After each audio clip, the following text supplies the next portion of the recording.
First of all, OTP stands for one-time passcode or password lah. It's actually a security feature for the banks to confirm the transaction. The normal MO that we get, still very rare, is when the scammers, they actually will call up. They already know your banking details, and then they already made a purchase online. So the bank will send an OTP to their registered mobile number to the account. Now, the scammers will call the account holder up, then they will give a lot of reasons like, I made a mistake. My OTP, my bank made a mistake and sent to you. Can you give back the OTP to me? And Malaysians in general, they are very trusting people. So they will say, oh, okay, you made a mistake. Okay, never mind. I quickly send back to you. So that's usually what we get. But it's also not frequent because maybe public is aware of it, or the success rate for the scammer is low, so they don't really do it so much. So it is actually not very high. There's one situation which the banks do not send OTP is where transaction is made overseas.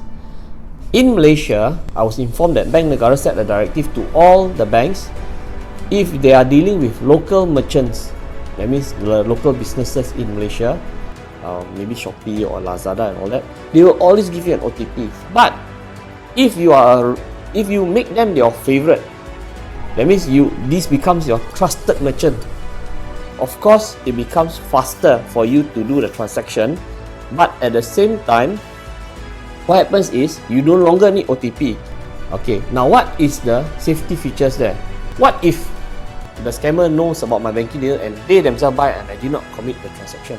So, in this type of situation, the customer can dispute those transactions, which means that they go to the bank and say, hey, I did not do this transaction, right? This is not my transaction and I didn't buy.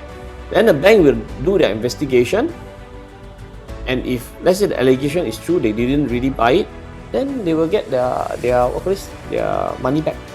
So what the bank told me was, they will charge the merchant. So the merchant takes the liability. When I was briefed on OTP, this is all computer generated. So when the system runs it, right, you don't have any human intervention into it. It just runs automatically. Transaction done, goes to the system churns out or auto generates the OTP, and it goes like that. So there is no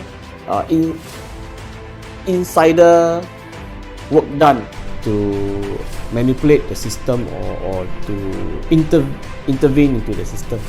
The thing is, usually the customers themselves, right, sometimes unknowingly gives out the information. For instance, you all got go for, you notice there's a lot of paraduan, menang. You put in your details because you want to win something. Even those big and well-known companies who makes events, most of them use event companies.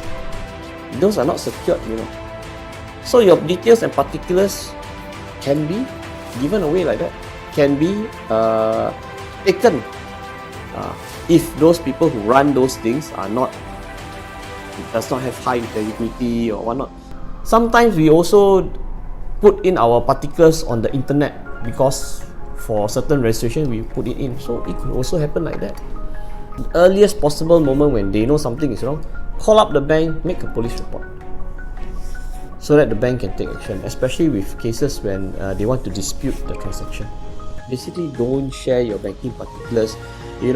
Choose a password which is very strong, in the sense that sometimes like you choose even your 6-digit numbers. You like to choose your birthday, easy things. So try to find things which doesn't really relate to your life, and always be careful.